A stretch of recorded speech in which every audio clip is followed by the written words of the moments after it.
Oh, let me stop recording. I thought he was recorded. We'll stop it just until the class starts. Good morning. It started here in a second.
All right, good morning, everybody. I am going to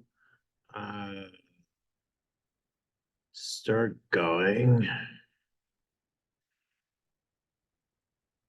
And here, let me know if you can't hear the audio for whatever reason. And we'll just get going here.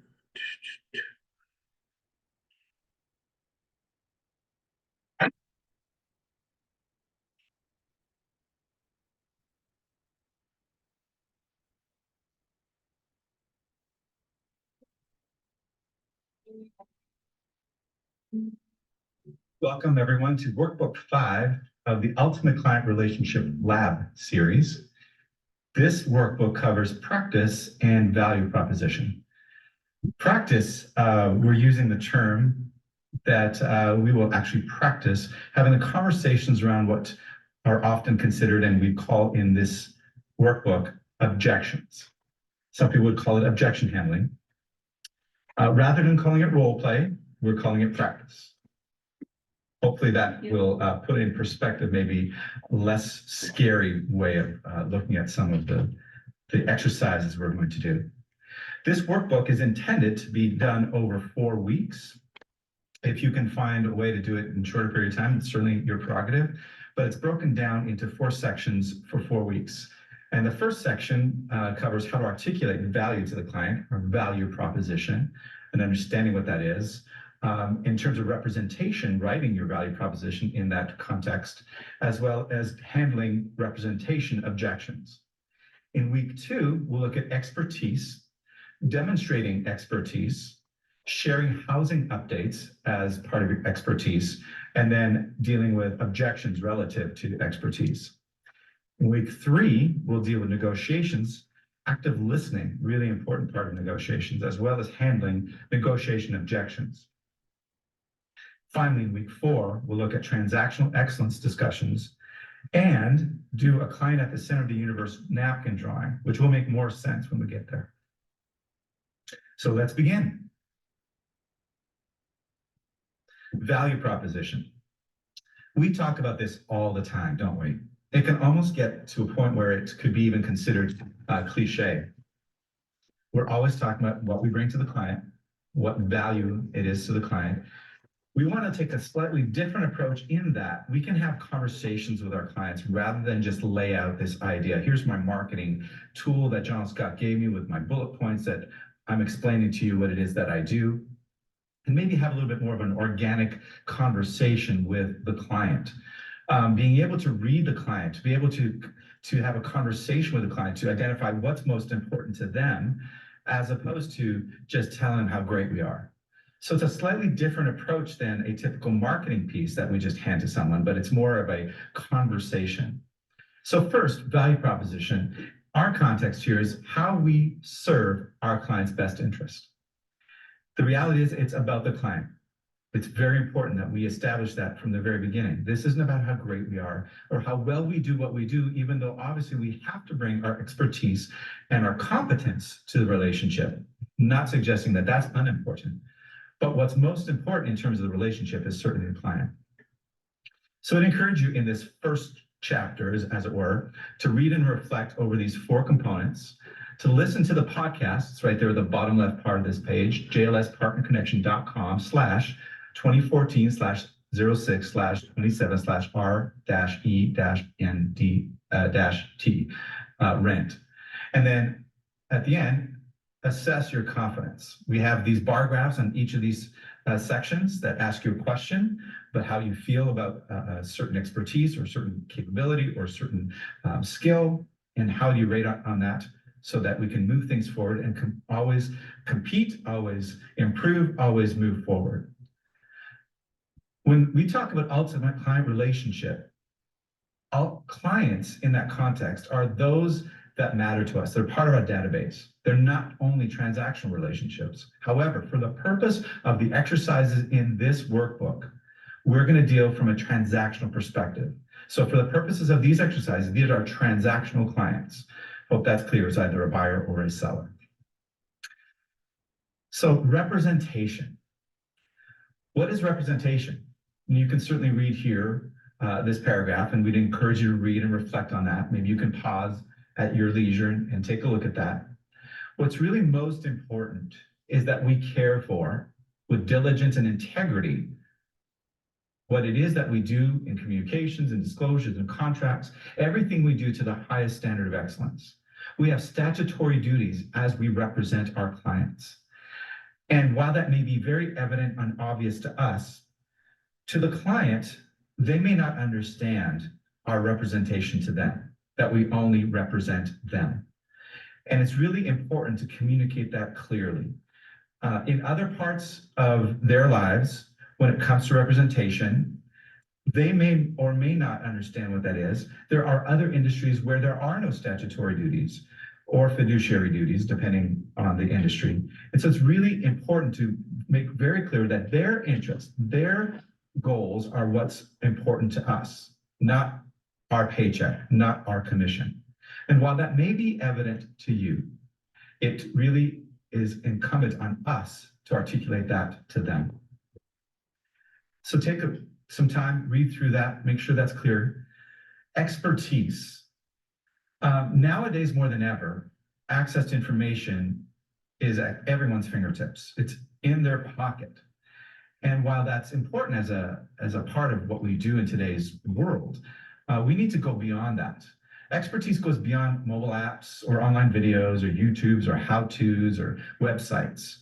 And it's really important that we articulate to these buyers and sellers that we understand things like market seasonality, the backlog of buyers, really important concepts. Being able to review recent comparable sales as obviously a listing agent, so too as a buyer's agent. And understanding the difference between just throwing something at a wall and see what sticks, but creating an offer and acceptance strategy. So there's so many things that go into our expertise, certainly our continuing education, all the tools that John L. Scott gives us to make sure that we're completely in tune with what's going on in our particular market and niche, and being able to articulate how that benefits that particular client. Negotiation. It's a big word that we all talk about. We're all expert negotiators. And yet I think it's an area many of us think that we could certainly improve in. Some of us may have designations, certifications, we've read books, but it's really important that we be able to articulate what that is to a client and how we are able to help them. Negotiation is both a skill set as well as a mindset.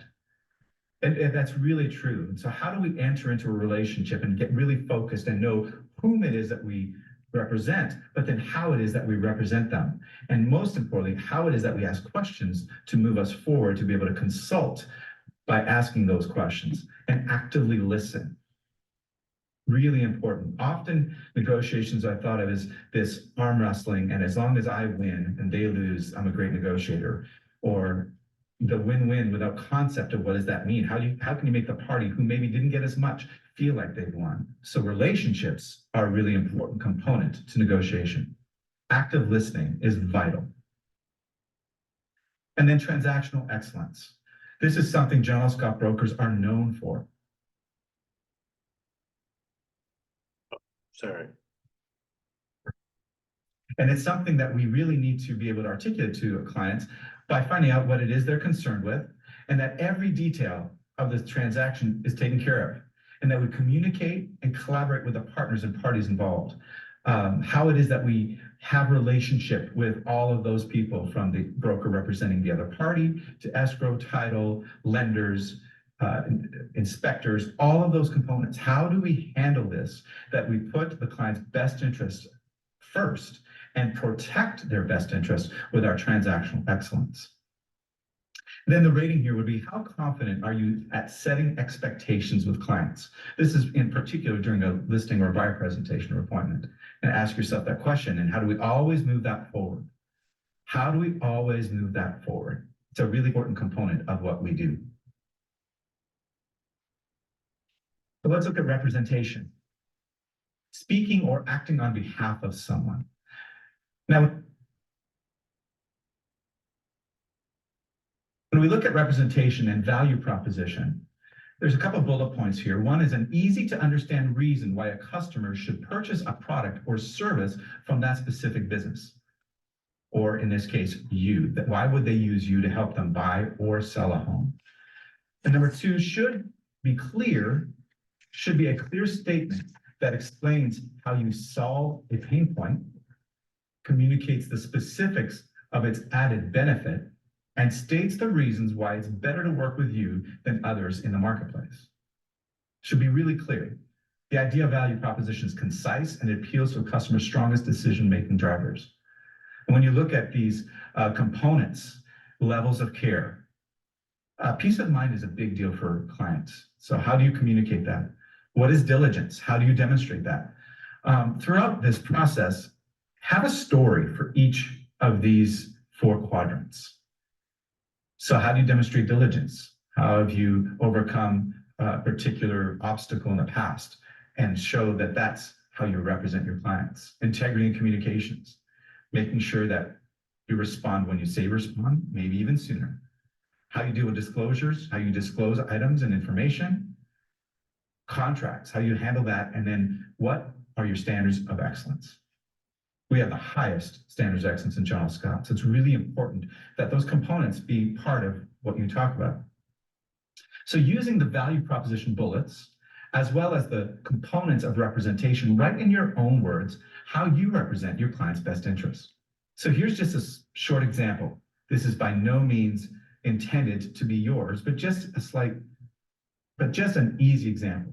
I look out for my client's best interest, making sure that their goals are my highest priority, communicating throughout the process with the highest standards of service, or highest standards of excellence, or highest standards of care. You'll know what words to use with that particular client.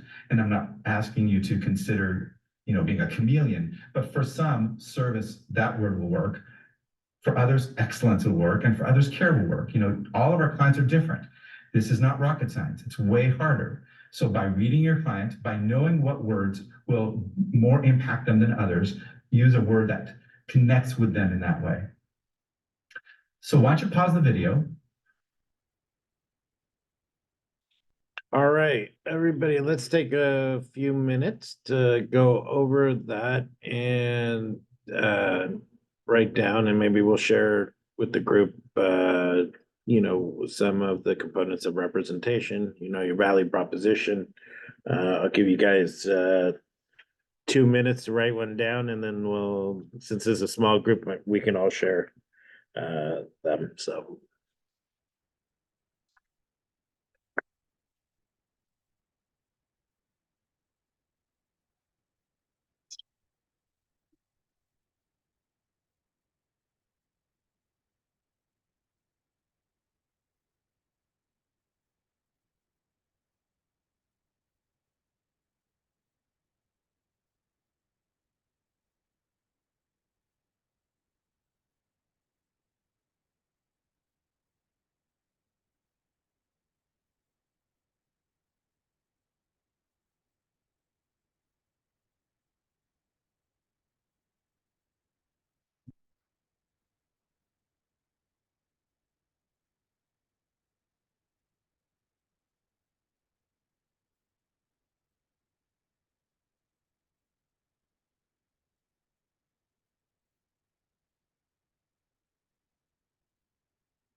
Anyone want to share theirs to start off with?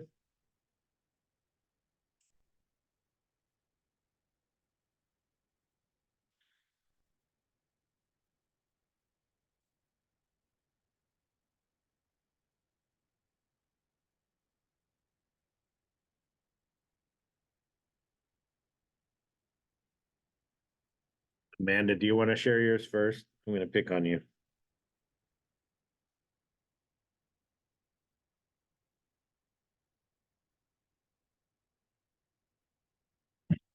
I knew you were gonna pick on me. Um, so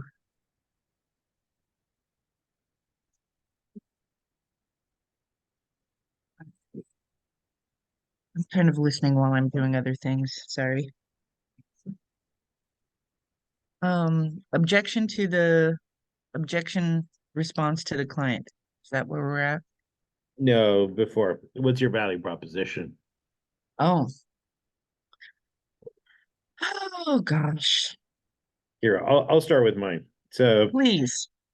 I make it easy through easy communication and clear and concise messaging.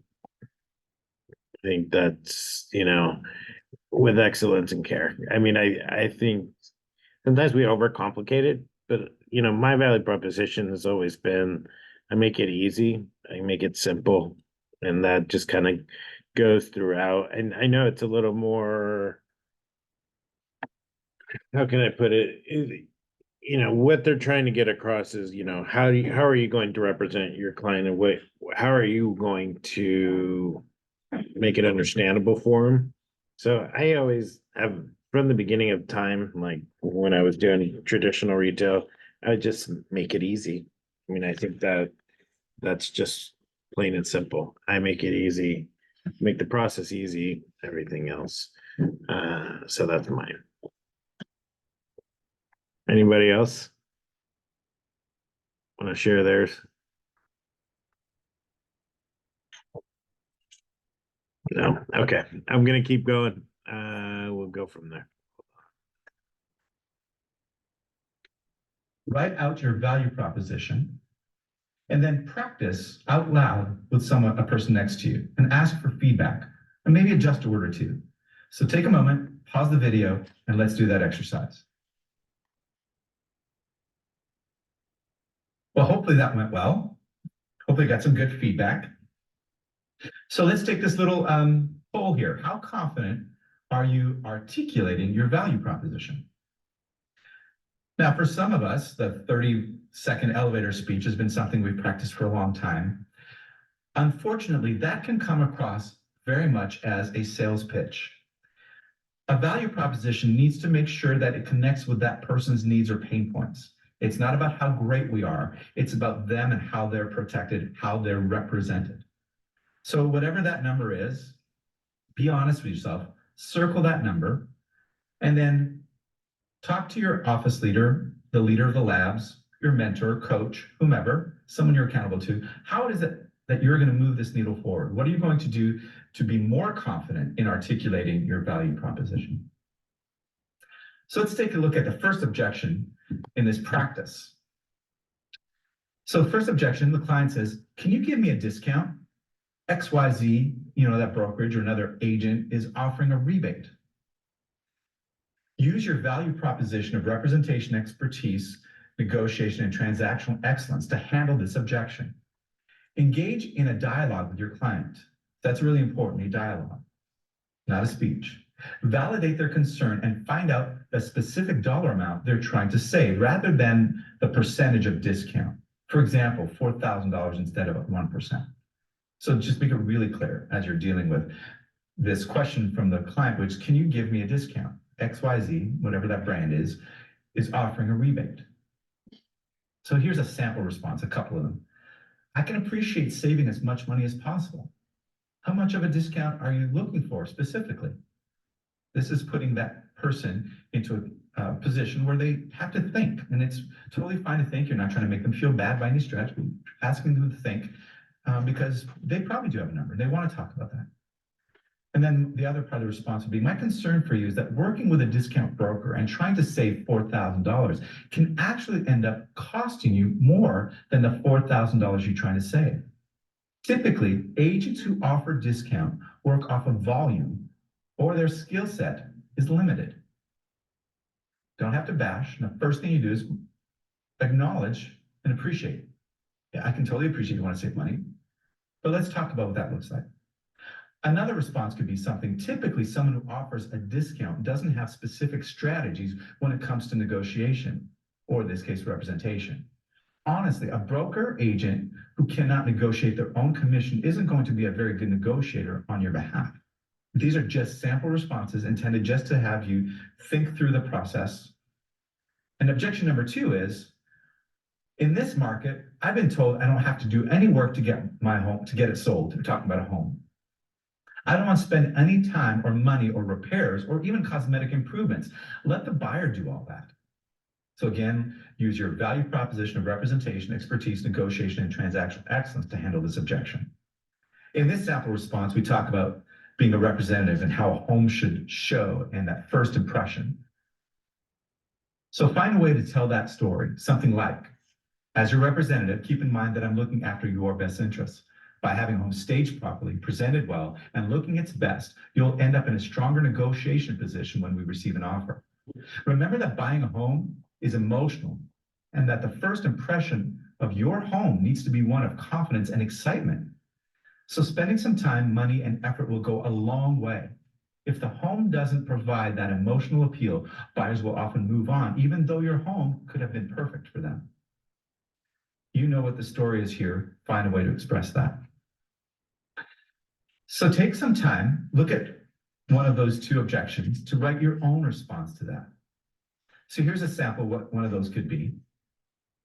So as you think through one of these 2 objections, how would you articulate your response? Remember, always make sure that you appreciate their position, right? There's no sense of confrontation. We're not being defensive. So something like, Mr. and Mrs. Seller, I can totally appreciate your request. Thanks for your candor. While there's several business models in our industry, how I serve my clients is to focus on one client at a time and not on volume. As my clients, you can be sure that you are my priority, along with making sure you net the highest amount for your home. As you see, my services are comprehensive, are they not? Do you feel that you would be well served by me? This is only one way to respond because you now want to engage in conversation. You don't want to defend your position, but let them now talk out why it is that they're asking for whatever that objection is. And in this case, a rebate. Yeah, of course, everything you're doing, I need all that. Great. To demonstrate that there is value in what you do and in your representation to them. Not to put them on the spot, not to make them feel defensive, but to be truthful and candid in your response and to have an open dialogue. Again, remember, we don't need to be defensive.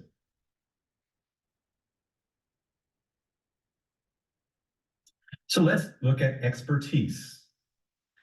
Expert skill or knowledge in a particular field. What are the components of expertise? For us, market seasonality, the backlog of buyers, analysis of comparable sales, and creating an offer and acceptance strategy. So when you're thinking of how it is that you develop your expertise, we're encouraging you to choose at least 3 of what's listed here. So circle, something that makes most sense to you, that you'll use, that you'll actually implement in your business. We have the mobile app that allows for a variety of ways that you can learn what the market is, demonstrate the market. Often we'll be asked, how's the market? And many times our answer will want to be, well, it's great, it's hot, it's cold, it's whatever it is. We'll editorialize. One of the great things you can do with my mobile app is that you can show what's going on in the market. You can actually include trend graphics in your mobile app. You can go back in the lab series to find out how to do that. Or you can have that as part of your separate documents when you come to a listing presentation. Lots of different ways to use trend graphics. On your website, we have an entire workbook on trend graphics. So make sure you take a look at that. Housing update, while it's not available in every single corner of our 4-state footprint, it's available in many parts. We're going to actually look a little deeper into that in expertise. Cloud CMA offers opportunities to demonstrate expertise. Lots of different housing articles that come out. If you're not reading Partner Connection, do that, because there's lots of articles that come out that would be helpful in articulating and expressing your expertise to your clients. And actually, maybe you can come up with something else that would help you with your expertise. But circle at least 3 that you're going to commit to doing. We're going to look at housing update. It's a really good looking piece, simple graphics, but yet colorful, dynamic, a little narrative from Linux. And it's just a really great piece to be able to share with your clients about your expertise. If you go to My Desk, under the housing trends and updates, there's a how-to. So what we encourage you to do is go there to My Desk, housing trends and updates, and then you're going to post this housing trends to Facebook. There's lots of ways to use it, but certainly we're going to encourage you to post it to Facebook. However, the art is not just posting it, but creating a call to conversation. This is imperative when we're talking about online interaction. A call to conversation is different than a call to action. A call to action is some way to get a potential lead or a prospect to click on something that gives you a lead. And you know what it is. You've all had calls to action. You push this button, they ask you for some information, and then someone spams you. Calls to conversation, on the other hand, are to invite people into the conversation to give their opinions, to give their observations. So here's just a simple example of what that could look like. As you post this housing update, here's what the data is saying in your hashtag, your area. Obviously, you don't write your area, you write whatever that area is. Seattle, Tacoma, Portland, Spokane, whatever that area is. Is this what you're seeing in the market? Or what are your impressions of the market? Something like that, a call to conversation. You can customize that as part of your seller listing launch at your open houses. It's a great piece. And you can use it as part of your monthly communications through the database. So pause the video and let's do this exercise together right now. All right. So articulate in your own words the backlog of buyers, right? Or the call to conversation.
You write it down for another 1 minute and then we'll move forward.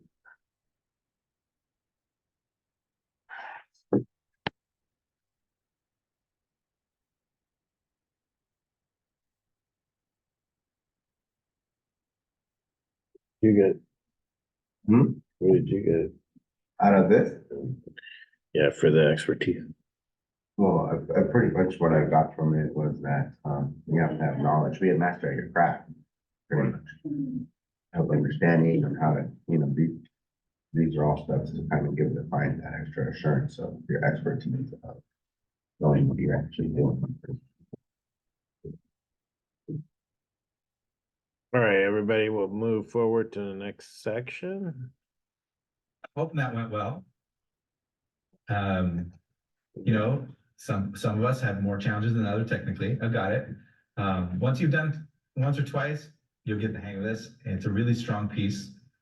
Just a good way to get out there. And my observations actually have been some of our top producers. We're talking 1% or Chairman's Circle posting this on Facebook and get really, really great response. So it's something that you should make part of your monthly habit of reaching out and creating calls to conversation about the marketplace. Are you a certified seller marketing specialist or a certified buyer representation specialist? Because what those are designations from John Scott that are very clear and concise. Often our designations are these kind of acronyms that make no sense to anyone except the people in the industry. But when you present this to a client, it's very clear what a certified seller marketing specialist is. And it's very clear what a certified buyer representation specialist is. And you can certainly tell them, I've not only sat in a class, I've not only learned things, but I've had to prove them. I've had to actually demonstrate those abilities, and I have a proven track record in both representing buyers or marketing for listings, representing sellers. So really important that you articulate what those designations are. And if you haven't worked through those designations, we really encourage you to. It will give you confidence. And it will give, more importantly, in some ways, your clients confidence. So when we talk about backlog of buyers, what are we talking about? The only place you've heard that term is John L. Scott, and it's been very intentional because it's a concept that is very important to either a buyer or a seller with a competition for this property on either side of that equation. So pause for a second, think about what that means. How would you articulate the backlog of buyers? Have a discussion in your group. If you're alone, have a discussion in your head. What does that mean, the backlog of buyers? One way to articulate that would be something like, the backlog of buyers is the group of active buyers waiting for a property like yours to hit the market. This allows, again, for conversation, as opposed to having the pyramid drawing and saying, in this spot, that's where they're going to be. It also helps articulate the conversations about hitting the market at the right market value. It helps with conversations about seller listing launch. It helps with conversations with buyers about making sure that they have a good offer and acceptance strategy, because there's another group of buyers out there looking for that property. So the backlog of buyers is an important concept on either side of the equation, representing a buyer or a seller. So it's really important that we understand that, and we can easily and quickly articulate what that means to a client. So we looked at some of these tools. I want to ask us to consider, how often are you using trend graphics and or housing updates with your database? Answer honestly, because those tools are powerful tools. They help us communicate value. They help us communicate the information that benefits a client. They help us tell the story of what's going on in the marketplace. If it is low, move it up. If it's high, keep moving it up. I put it here on the graph. I don't know what they are. And then the top of the graph, I use them all the time. Let's move that needle forward to, I use them all the time. Fair enough? So let's look at a practice. Let's look at an objection. In this objection, the client says, I'm thinking of listing my home with XYZ because they specialize in luxury and have international offices. So some of you may have heard this or a variation of this. I'm going to list with this company because they have market share. I'm going to list with this company because they have X. But in this context, let's look at this question. I'm thinking of listing my home with XYZ because they specialize in luxury and have international offices. Use your value proposition of representation, expertise, negotiation, and transactional excellence to handle this objection. Engage in a dialogue with your client. Validate their concern and find out what their main objective is. In this case, it may be that a competitor will provide more exposure to sell their home. So let's take it from that perspective. So here's a sample response. I completely understand your desire for the most exposure for your home, especially to get the right target audience. Can I ask you a question? If I can show you that John L. Scott would actually give you more international exposure and more luxury consumer exposure than anyone else, including Sotheby's, Coldwell Banker, and Windermere, would you consider listing with me? Now, those other companies could be different in your marketplace.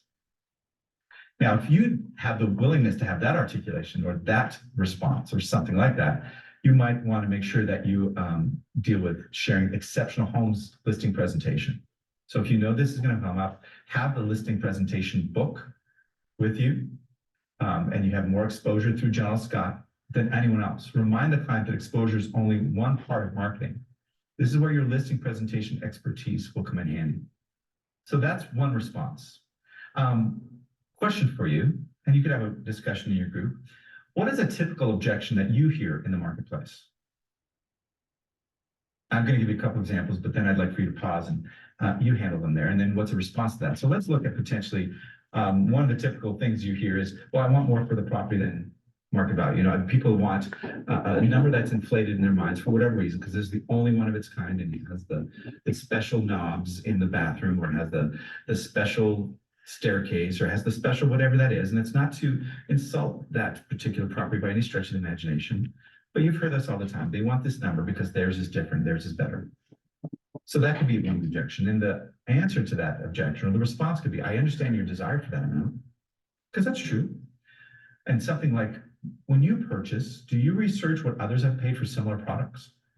You could do something like Amazon. You could do like online purchase. You could pull out your mobile app and take a look at what others have actually spent on homes that are in their neighborhood.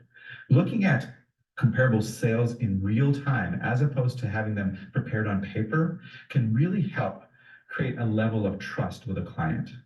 Often when we bring a CMA that's printed, depending on the circumstance and depending on that client, they may feel like, did they include all the comps? When you use something like the mobile app, in real time, pulling up all the comparable properties that fit their criteria that are nearby in real time, the level of trust just skyrockets. And this is a much easier conversation. So how about you write a response, your own response? And it could be something like, XYZ is a good brokerage, so make sure you don't bash on them. I'm proud of being part of John L. Scott because we are a leader in the luxury marketplace, and we are a founding member of the largest international real estate network in the world, leading real estate companies of the world. Your property will receive the most exposure possible with Exceptional Homes by John L. Scott and Leading RE. If you understand the products that we have, and you understand the tools and the platform we have, you can say this with confidence. And the reality is, we often get stuck in objections because we're looking for an answer, or we're not confident of ourselves or what we have to offer the client. So we have to validate the concern, we have to listen, and then have an answer or a solution to their concern, to their main objective that will benefit them, and then continuing the conversation. Negotiation. Love this term. Don't you love negotiation? The conversation intended to reach an agreement, or a win-win versus a win-lose philosophy. So negotiation always starts with our clients. Unfortunately, all too often, we think that negotiation starts with the other party. But until we understand our client's objectives, we cannot actually negotiate in our client's best interest or even know the strategies or tactics. Active listening to their concerns is always what needs to happen. So before we start talking about strategies and tactics that we're going to win for them, and we're going to do this for them, we need to actively listen to what it is that they're really intending to have happen. It's the most important element of negotiations. So we'd like you to consider 3 ways that you'll develop your negotiation skills. Active listening, and we'll look at something very specific momentarily. Mindset. As most of you know, part of Ultimate Client Relationship Labs is the Pacific Institute. We'll often refer to it as TPI, the Pacific Institute. There are 5 videos in ultimateclientrelationship.com. They all deal with mindset. So there's lots of tools that we have for mindset. There are books, a lot of different ways to develop that. Artful questions. I've often said that rather than having all the best answers, having better questions help us get to better solutions. So if we're going to work on something, having better questions will often lead us to be able to resolve and to assist and to listen to people and their objectives better, having all the right answers at our fingertips. Reading books on negotiation. We put one book recommendation in here, Getting to Yes, by Bruce Patton, Roger Fisher, and William Ury. Really strong book. There's lots of different books. Even just reading one book and getting one or two nuggets just gives you confidence in how to respond. And I think practice with peers and coaches is a big deal. All too often, we have said, no, I'll practice in real time. I want to be authentic. As I've said for years, as I've traveled through our different offices, practice makes permanent. And anyone that's good at anything practices, and practices with accountability. If you think of a basketball player, they throw free throws over and over and over. They don't wait until the games to practice their free throws. If you've gone to a concert, you would have expected the musician, the performer to have practiced. If you've gone to a movie, you would expect that the actors have practiced so that their scripts are memorized to the point where it's really deep and powerful and emotional. So practicing is a really important component of negotiation. And there might be something else that your coach or your mentor would have for you. Be open to developing and choose one of at least 3 areas that you'll commit to become a great negotiator. Here's a question. Are you a good listener? We have a link here, Mind Tools, to go and take a test. Rather than just answering anecdotally, take a test. So we encourage you to pause the video, take the listening quiz, and after you get your results, discuss different ways to improve your listening skills. So we're going to pause the video, go to the link, make sure you type it in, it's exactly as written, take the quiz, and then talk about it with your friends. You want us to do that? Uh, Mindtoolpage.com. I think what we're gonna do, let me see if it can, let me. Was that helpful? Uh, I hope it was. sorry, yeah, I think let's do that afterwards. For the negotiation is good, I've actually done it. So for the quiz, since there's only 4 of us right now, why don't we just leave it for the end? And then we'll go through it and go that way. Does that work? Yep. Or do you want to do it? We can No, still do do it. it. Yeah, okay.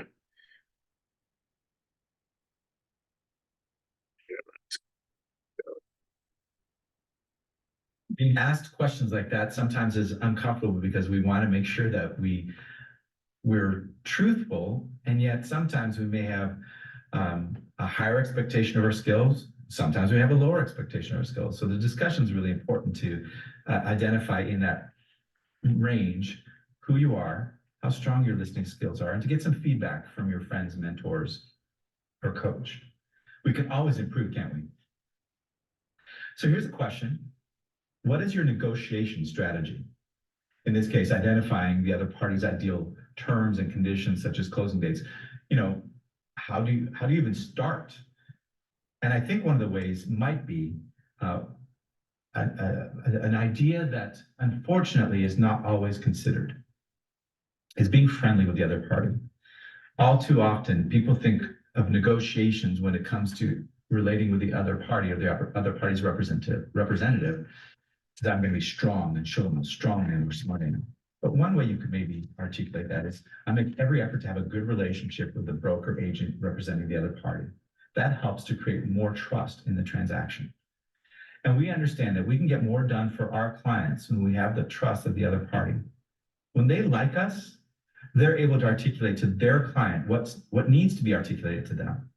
When we create a relationship that is confrontational, or we give out that vibe, that can create animosity, and that doesn't help anyone. Certainly doesn't help our client. So proving you're the smartest or the strongest is not a winning strategy, but creating a good relationship always is. So how good are you at identifying or listening for primary needs? On the bottom of the scale, I talk more than listen, And at the top of the scale, I listen, pause, understand, then respond. That's a very strategic, very disciplined way of listening. So here's the question.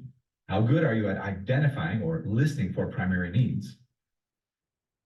And that's of every party, not just your client, but it does start with our client.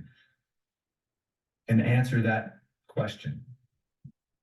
It's likely that all of us could improve. As salespeople, all too often, we love to talk. We talk about ourselves, about how smart we are, about our strategies, about our tactics.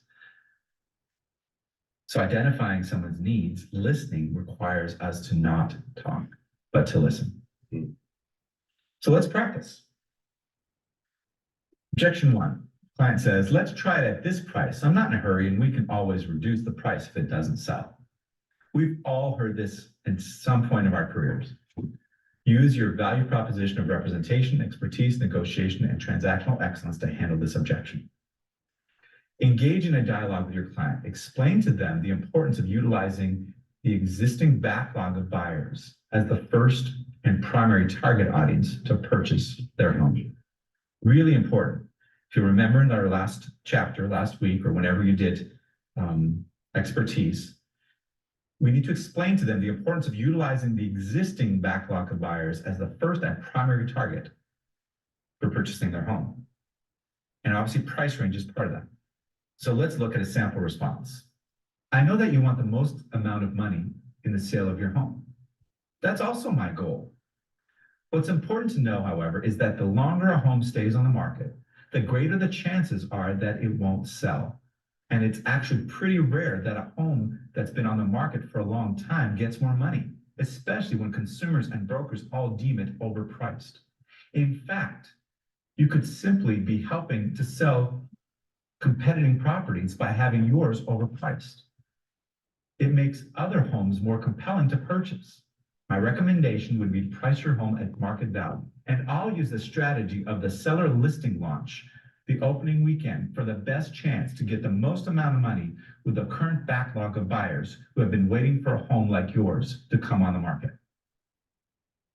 You're doing several things. You're being directive with what the backlog of buyers is.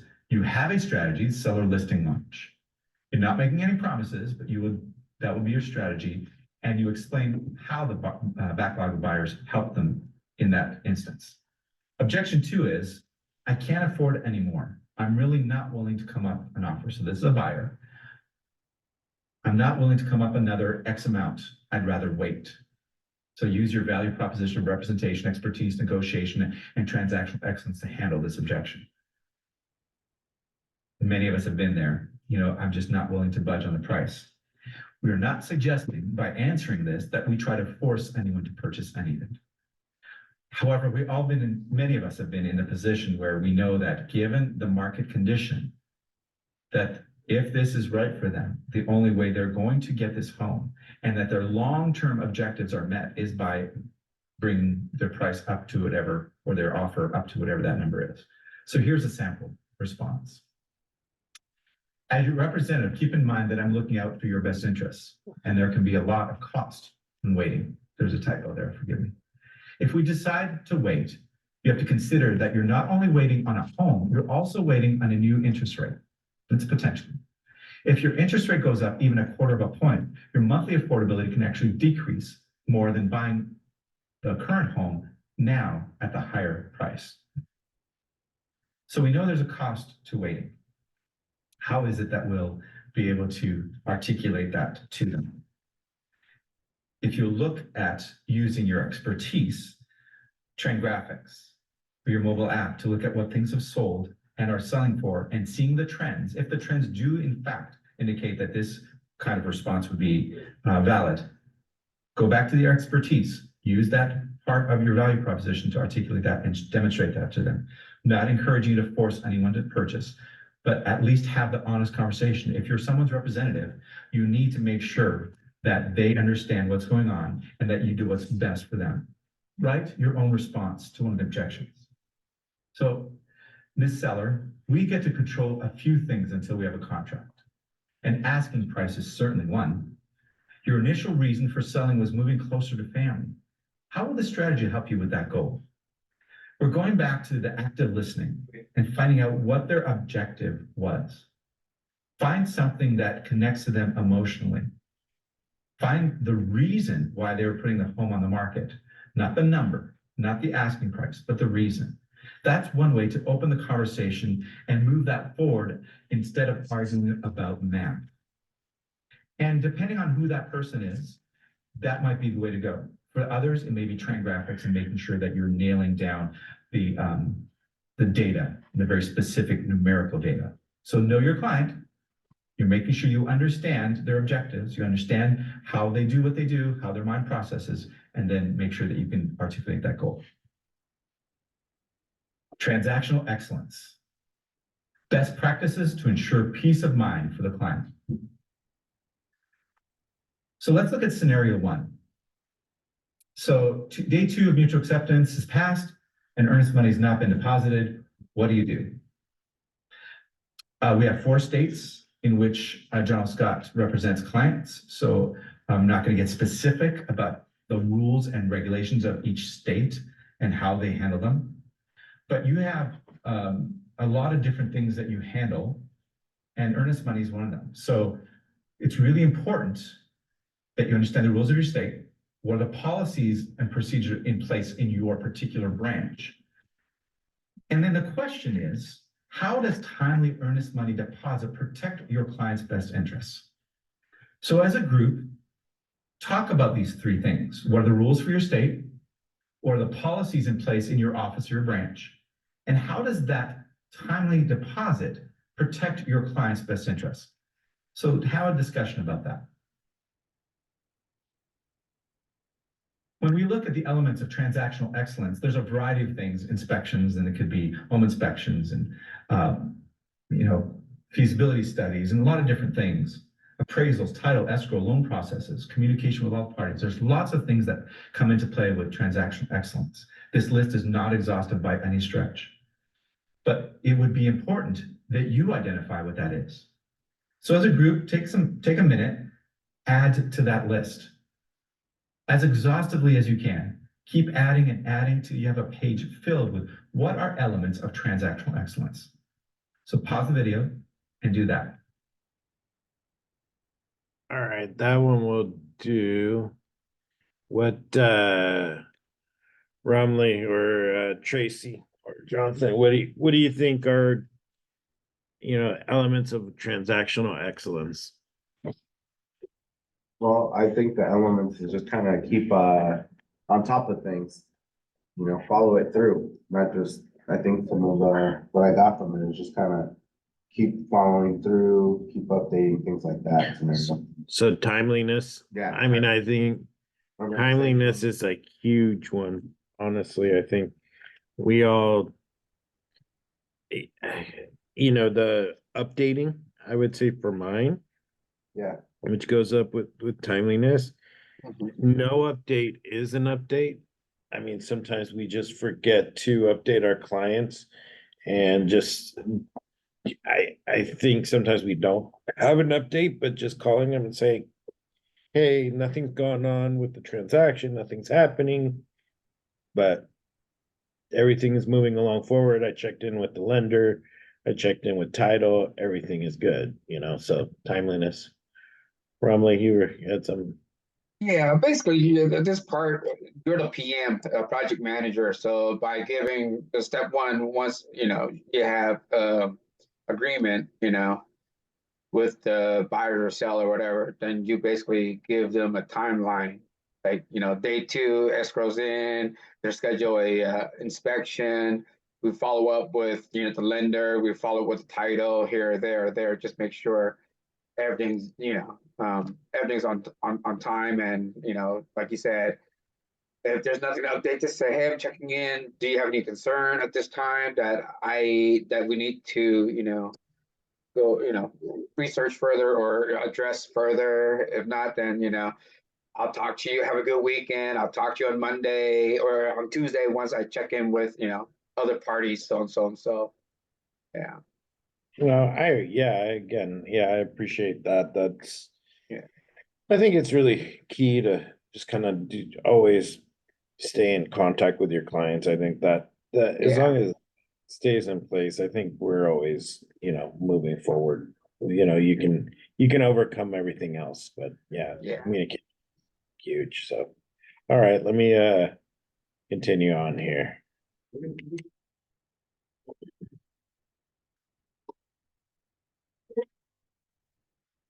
So this section is intended for your particular office or your particular area. So what is in your office or area that is facing a broker? Have a discussion. What are the concerns around that? And then something like, have you seen any marketing or fair housing violations? What do they look like? How can you avoid them? What processes do you have to make sure that you protect yourself and in turn your client? How it is that you protect them by making sure you follow the rules and regulations of the state, of your MLS, of your office policies, of General Scott, to make sure your clients are protected. Use these 3 questions to create a conversation and dialogue that's specific to your office, to your marketplace. So let's look at scenario 2. Some of your communications with the cooperating broker are text messages.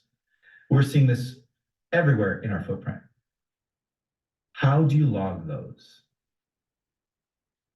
This is real world. So what are the state laws pertaining to communication? Have a discussion about that. And what tools do you use to keep track? We're not going to give you a specific app per se, but make sure that you know how it is that you're going to log those communications. Text messaging has become as prolific, if not more prolific in some brokers, as email is. So how is it you're going to protect your clients by making sure you have a log of all the communications? Have a discussion together, pause and have a discussion. Here's one of the last 2 polls. So I think for that one, I think we've talked about it, but Romley, how do you keep track of those for your text messages and all that? For our clients, we use WhatsApp. Easy to download and you can go, timestamp and all that. And at the end of the transaction, we can download it and give it to them for their record. In regards to text message for the other parties, pretty much we start with a text message and then we go through emails. So it's much easier to, Oh, you can do that on WhatsApp, yeah, or Telegram can- too, for other people that prefer Telegram. How do you do it on WhatsApp? You just take it. Well, usually it's our admin person that does it. I just, let's see here. Let's find one real quick. Oh, you can archive it? Yeah, Oh, you can no. archive it. Share Oh, message. interesting. There you go. I mean, if you go into the group information, Okay. yeah, So and I don't then need- you can export the chat. There's an option for export in the group chat. Oh, that's kind of cool. Yeah, there you go. Mhm. That is really cool. All right. Very cool. All right. Sorry to disconnect. No, that's kind of, It's all good, Tony. but that's for WhatsApp. You can export it, because the hardest part for me has been like screenshot, but uploading a screenshot upload. But if Yeah. you can download it, then that's kind of cool. Yeah, that's for our client, but in regards to communication with other parties, I mean, for me, it would be best through emails, because text message, you can't really download it. You just screenshot whatever it is and go from there. Got it. That's Yeah. cool.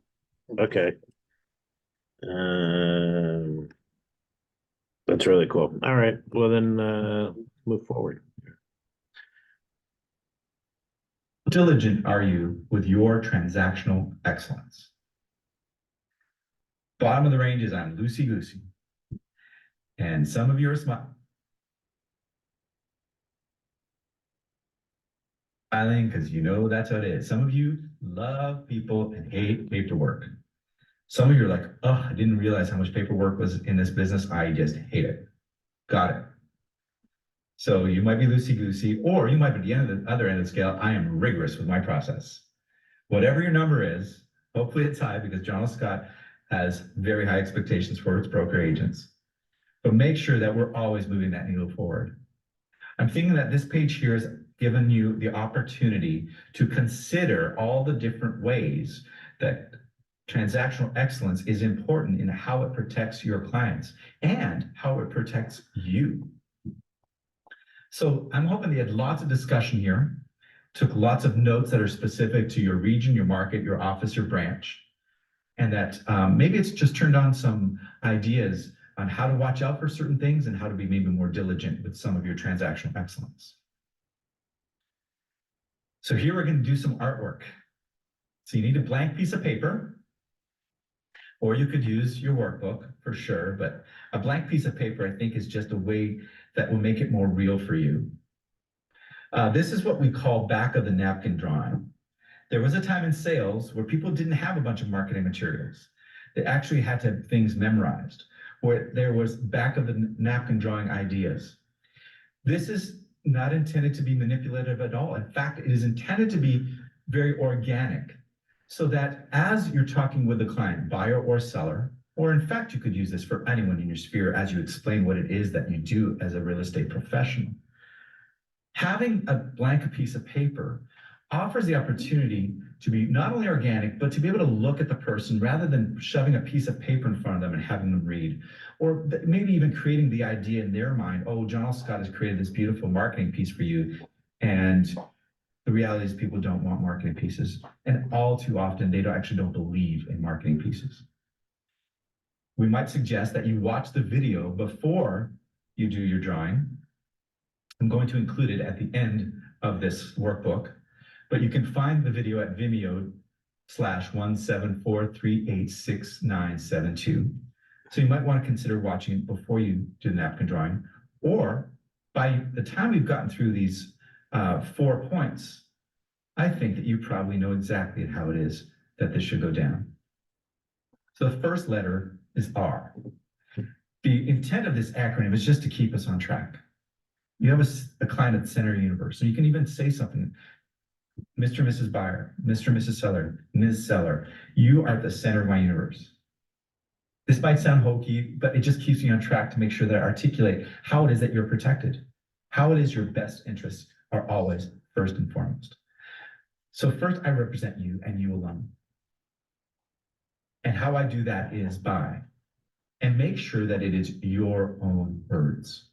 You learn enough of a script that it becomes so internalized that it just flows. Representation is really important. Their best interests, they come first. What's best for them is first. And all of the things that you do behind that, from contracts, through closing, through inspections, everything is in their best interest. I bring expertise to the table that benefits you by and articulating that, making sure you've internalized what expertise is, and understanding the marketplace, understanding seasonality of the market, understanding how the backlog of buyers will affect this particular home, be it a listing or a purchase, understanding how the loan will impact what it is that they'll do, or even as they receive offers, how the different loans will impact what they do. Being careful not to steer, but being able to understand and articulate what those mean for that seller. Being able to articulate your negotiation strategy by being able to be very clear, concise. And all the time that we're drawing and having this conversation, what's really cool, because this is a back of a napkin, because this is a blank piece of paper, because you've internalized this, you can look this person in the eye. The importance of that is that that builds trust. If we're reading a script, there is no trust, or there's very little trust. But when we're having a conversation with someone in terms of, here's how I approach negotiations, I do not come across like X or Y or Z, but I come across as A or B or C. Make sure you internalize that and articulate that really clearly. You should write a script. You should memorize that script and then practice on people. And lastly, my transactional excellence protects you in this negotiation, in this transaction, by doing all of these things and listing them out, or by doing A, B, and C. What are your biggest concerns, Mr. Seller, Ms. Buyer? Making sure that while you're having this conversation of drawing this client at the center of the universe, napkin drawing, that you're asking questions throughout the time. Do I sense any concern? Or is that something that you see as important? Asking questions, involving them in the conversation.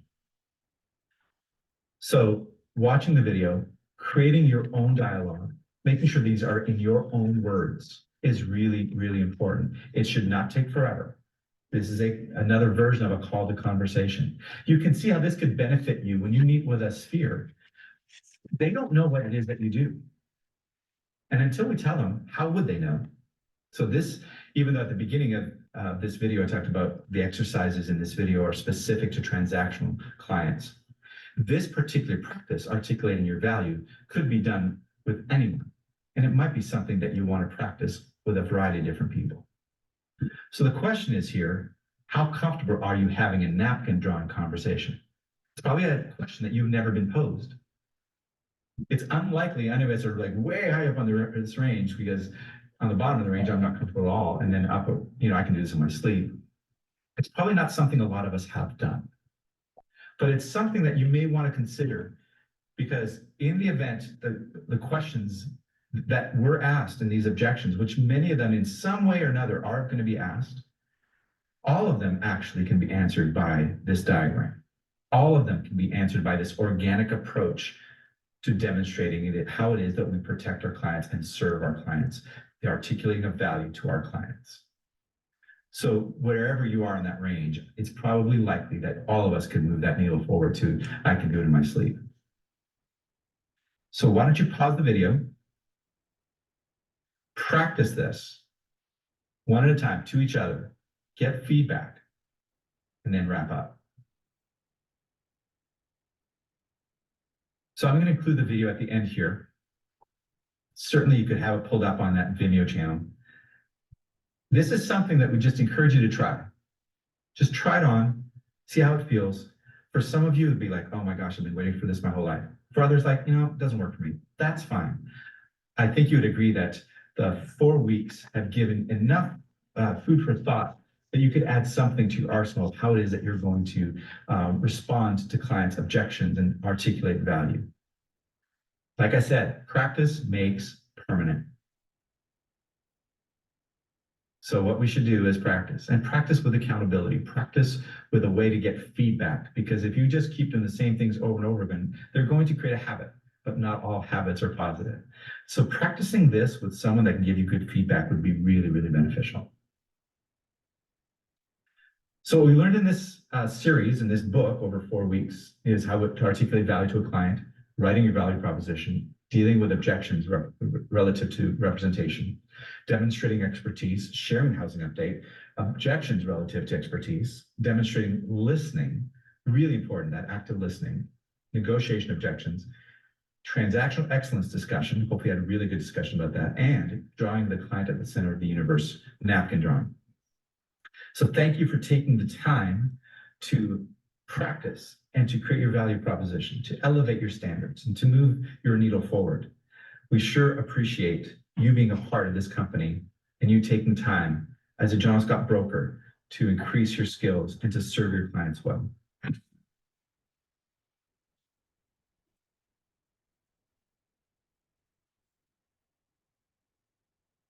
All right. Well, thank you, Romley. Thank you guys for joining class today. I will kind of go from there, and we'll talk to you soon. Oh, thanks, man. All right, we'll talk soon. Have a good weekend. Have a good MLK All weekend. right, man. You too. Later. Bye.